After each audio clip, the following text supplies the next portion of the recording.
नमस्कार दोस्तों, स्वागत है हमारे चैनल पर। आज हम बात करने वाले हैं स्टॉक मार्केट के एक बहुत महत्वपूर्ण टॉपिक पर, वॉल्यूम। अगर आप ट्रेडिंग करते हैं और वॉल्यूम का यूज नहीं करते तो आप बड़ी मिस्टेक कर रहे हैं, क्योंकि हर एक प्रोफेशनल ट्रेडर वॉल्यूम का यूज करता है। वॉल्यूम की हेल्प से आप काफी कुछ पता लगा सकते हैं, जैसे strength of trend, trend reversal, real breakout, fake breakout. अब याद कीजिए, जब हमने ब्रेकआउट ब्रेकडाउन ट्रेडिंग के बारे में बात की थी तो हमने वॉल्यूम चेक करने को कहा था।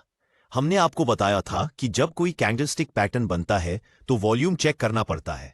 अगर आप चार्ट देख रहे हैं और चार्ट पर कोई पैटर्न बन रहा है, ब्रेकआउट आ रहा है, या ये कंटिन्यूएशन पैटर्न है या रिवर्सल पैटर्न है, हर बार वॉल्यूम का इंपॉर्टेंस होता है। वॉल्यूम को यूज करने के लिए आप ट्रेडिंग व्यू में इंडिकेटर्स के ऑप्शन में जाके सर्च करें वॉल्यूम। इस पर क्लिक करने के बाद आपके ग्राफ के नीचे वॉल्यूम प्लॉट हो जाएगा। वॉल्यूम का सिंपल मतलब होता है कि किसी पर्टिकुलर टाइम फ्रेम के अंदर कितने ट्रांजैक्शन हुए। जैसे कि यह 1 घंटे की टाइम फ्रेम है, तो मान लीजिए कि 1 घंटे के अंदर अंदर 1 लाख शेयर की डील हुई। मतलब 1 लाख शेयर किसी ने बेचे और सामने 1 लाख शेयर खरीदे गए हैं, तो वॉल्यूम हुआ 1 लाख। अगर शेयर के ट्रांजैक्शन कम होते हैं तो वॉल्यूम के बाद स्मॉल रहेंगे, और अगर शेयर के ट्रांजैक्शन ज्यादा होते हैं तब आपको वॉल्यूम के बार बड़े बड़े नजर आएंगे। चलिए समझते हैं कि वॉल्यूम की हेल्प से हम किसी ट्रेंड की स्ट्रेंथ कैसे पता लगा सकते हैं। ये कॉन्सेप्ट सीखने से पहले आपको यह समझना जरूरी है कि वॉल्यूम डाइवर्जेंस क्या होता है। बेसिकली वॉल्यूम डाइवर्जेंस 4 टाइप्स के होते हैं। फर्स्ट, जब प्राइस इंक्रीसेस हो तब साथ में वॉल्यूम भी इंक्रीसेस हो, तो इसका मतलब यह अप ट्रेंड में लोग हाई प्राइस में भी बाय करने में ज्यादा इंटरेस्टेड है। प्राइस के साथ साथ वॉल्यूम इंक्रीज होने का मतलब हुआ कि यह ट्रेंड स्ट्रांग है। एग्जाम्पल के लिए मार्केट यहां higher high and higher low में मोमेंटम दे रहा है और साथ में वॉल्यूम भी हर बार इंक्रीज हो रहा है, मतलब यह एक स्ट्रांग अप ट्रेंड हुआ। ऐसे ट्रेंड में हमें बाय करने की अपॉर्चुनिटी फाइंड करनी चाहिए। दूसरा डाइवर्जेंस है कि प्राइस इंक्रीज हो लेकिन साथ में वॉल्यूम इंक्रीज नहीं होता, वॉल्यूम डिक्रीज होने लगता है, मतलब ये वीक ट्रेंड है।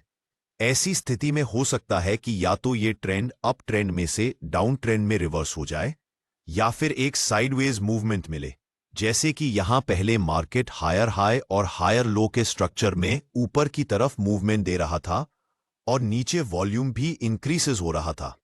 यहां तक कोई प्रॉब्लम नहीं, लेकिन आगे हम देखें तो प्राइस कंटिन्यू ऊपर जा रहा है पर वॉल्यूम इस बार इंक्रीसेस होने के बजाय डिक्रीसेस होने लगा।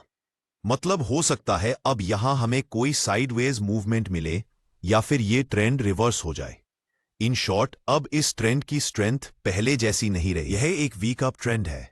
नेक्स्ट प्राइस में बड़ी गिरावट देखने को मिली और यह अप ट्रेंड डाउन ट्रेंड में रिवर्स हो गया।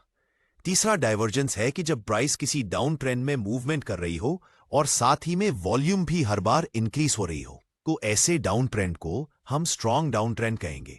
जैसे कि यहां पर मार्केट लोअर लो और लोअर हाई के स्ट्रक्चर में नीचे आ रहा था और साथ ही में वॉल्यूम भी इंक्रीज हो रहे थे, मतलब यहां पर लोग कम प्राइस में भी सेल करने में ज्यादा इंटरेस्टेड है।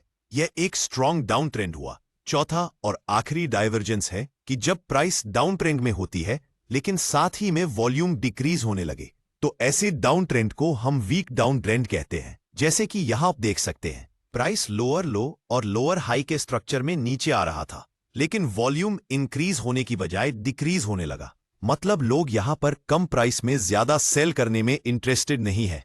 आगे हो सकता है कि यह डाउन ट्रेंड अप ट्रेंड में रिवर्स हो जाए या फिर हो सकता है कि यहां हमें एक साइड में मूवमेंट देखने को मिले, क्योंकि यह एक वीक डाउन ट्रेंड है। आगे हम देखें तो यह ट्रेंड रिवर्स हो गया भी। आप इस तरह से ट्रेंड रिवर्सल और स्ट्रेंथ ऑफ ट्रेंड आइडेंटिफाई कर सकते हैं। दोस्तों, जब आप ब्रेकआउट में ट्रेड करते हैं तब उसमें एक बड़ा प्रॉब्लम रहता है, वह है फेक ब्रेकआउट। आपको अगर फेक ब्रेकआउट को आइडेंटिफाई करना नहीं आता, कब आप कभी भी ब्रेकआउट ट्रेडिंग से प्रॉफिटेबल ट्रेडर नहीं बन सकते। इसलिए जरूरी है कि आपको रियल ब्रेकआउट और फेक ब्रेकआउट के बारे में अंतर पता होना चाहिए। चलिए समझते हैं कि रियल ब्रेकआउट कौन सा होता है। जब प्राइस किसी इंपॉर्टेंट रेजिस्टेंस को ऊपर की तरफ ब्रेक करे तो जिस कैंडल से ब्रेकआउट हुआ हो उस कैंडल को हम ब्रेकआउट कैंडल बोलते हैं। रियल ब्रेकआउट के केस में most of time breakout candle का वॉल्यूम हाई होता है, जब दूसरी कंफर्मेशन कैंडल ब्रेकआउट कैंडल के हाई के ऊपर क्लोज हो जाए तब आप बाय में एंट्री कर सकते हैं। इसी तरह जब प्राइस किसी इंपॉर्टेंट सपोर्ट को नीचे की तरफ ब्रेक करे तो जिस कैंडल से ब्रेकडाउन हुआ हो उस कैंडल को हम ब्रेकडाउन कैंडल बोलते हैं। रियल ब्रेकडाउन को फाइंड करने के लिए हमें वॉल्यूम देखना चाहिए। अगर ब्रेकडाउन कैंडल का वॉल्यूम उसके एवरेज से ज्यादा है तब हम इसको रियल ब्रेकडाउन बोल सकते हैं। जब दूसरी कंफर्मेशन कैंडल ब्रेकडाउन कैंडल के लो के नीचे क्लोज हो जाए तब आप सेल में एंट्री कर सकते हैं। वॉल्यूम एवरेज से ज्यादा है या नहीं ये चेक करने के लिए हम वॉल्यूम के सेटिंग में जाएंगे। कई लोग ये नहीं देखते। सेटिंग में जाए तो यहां वॉल्यूम का मूविंग एवरेज दिखेगा। तो हम एवरेज से बेहतर की बात कर रहे हैं कि वॉल्यूम अपने एवरेज से बेहतर है, तो यहां लाइन आ जाएगी आपके लिए। अब आपको सिर्फ एक चीज देखनी है, जब वॉल्यूम अपनी लाइन को क्रॉस कर रहा हो मतलब एवरेज की लाइन, तो वॉल्यूम एवरेज से ज्यादा है। दोस्तों, जब आप वॉल्यूम चेक करके ट्रेड में एंट्री करेंगे तब आपकी ब्रेकआउट स्ट्रैटेजी की एक्यूरेसी काफी हद तक इंक्रीज हो जाएगी। लेकिन अगर आप अपनी ब्रेकआउट स्ट्रैटेजी की एक्यूरेसी को और भी ज्यादा इंक्रीज करना चाहते हैं तब आपको ब्रेकआउट के बाद रिट्रेसमेंट का वेट करना चाहिए। साथ में वॉल्यूम का भी यूज करना चाहिए। कैसे, आइए समझते हैं। जब किसी इंपॉर्टेंट रेजिस्टेंस को प्राइस ब्रेक करे तब ब्रेकआउट कैंडल का वॉल्यूम हाई होना चाहिए। फिर जब प्राइस रिटेस्ट करने के लिए आए तब ये सारी रेड रिट्रेसमेंट कैंडल्स का वॉल्यूम लो होना चाहिए और अंत में बुलिश और कंफर्मेशन कैंडल का वॉल्यूम हाई मिले तब आप बाय में एंट्री कर सकते हैं। इस तरह से आप मोस्ट ऑफ फेक ब्रेकआउट्स को अवॉइड कर पाएंगे। इसी तरह जब प्राइस किसी इंपॉर्टेंट सपोर्ट लेवल को ब्रेक डाउन करे तब ब्रेकडाउन कैंडल का वॉल्यूम हाई होना चाहिए। प्राइस रिटेस्ट करने के लिए आए तब ये सारी रिट्रेसमेंट ग्रीन कैंडल्स का वॉल्यूम लो होना चाहिए। और अंत में जब प्राइस इस सपोर्ट के पास फिर बेरिश और कंफर्मेशन कैंडल बनाए तब ये कैंडल का वॉल्यूम हाई होना चाहिए। ऐसा होने के बाद आप कंफर्मेशन कैंडल पर सेल में एंट्री कर सकते हैं। अब समझते हैं कि फेक ब्रेकआउट को कैसे आइडेंटिफाई करना है। दोस्तों, रियल ब्रेकआउट का ठीक उल्टा होगा फेक ब्रेकआउट। जब किसी इंपॉर्टेंट रेजिस्टेंस को प्राइस ब्रेक करे और ब्रेकआउट कैंडल का वॉल्यूम लो मिले एवरेज वॉल्यूम के कंपैरिजन में, तब समझ लेना कि यह एक फेक ब्रेकआउट हो सकता है। आप समझिए, प्राइस ने ऊपर की डायरेक्शन में मूव तो किया लेकिन वॉल्यूम में उतने ज्यादा ट्रांजैक्शन नहीं हुई। अब ट्रांजैक्शन ज्यादा नहीं हुए मतलब इस कैंडल में बायर्स इतना ज्यादा इंटरेस्टेड नहीं है। जब बायर्स को बाय करने में ज्यादा इंटरेस्ट नहीं होगा तो जाहिर सी बात है कि प्राइस नीचे गिरेगी। इस वजह से हम ऐसे ब्रेकआउट को फेक ब्रेकआउट बोलते हैं। उसी तरह ही जब प्राइस किसी इंपॉर्टेंट सपोर्ट लेवल को ब्रेक करे और ब्रेकडाउन कैंडल का वॉल्यूम लो हो तब यह हो सकता है कि यह ब्रेकडाउन फेक हो, क्योंकि यहां भी ज्यादा शेयर्स की डील नहीं हुई। मोस्ट ऑफ सेलर्स यहां कम प्राइस में सेल करने में इंटरेस्टेड नहीं है। इस वजह से ऐसे ब्रेकडाउन को हम फेक ब्रेकडाउन कहते हैं। दोस्तों, कई बार आपके साथ ऐसा भी होगा कि आप ऐसा ब्रेकआउट फाइंड करते हैं जिसका वॉल्यूम भी हाई हो। सब कुछ प्रॉपर चेक करने के बाद आप ट्रेड में एंट्री करते हो, लेकिन फिर भी मार्केट आपकी डायरेक्शन में नहीं जाता और आपका स्टॉप लॉस हिट हो जाता है।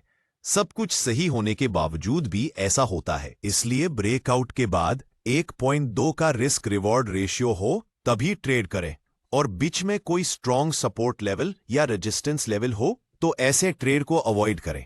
हमेशा वॉल्यूम को प्राइस और अन्य इंडिकेटर्स के साथ यूज करें। अकेले वॉल्यूम पर ट्रेड ना करें।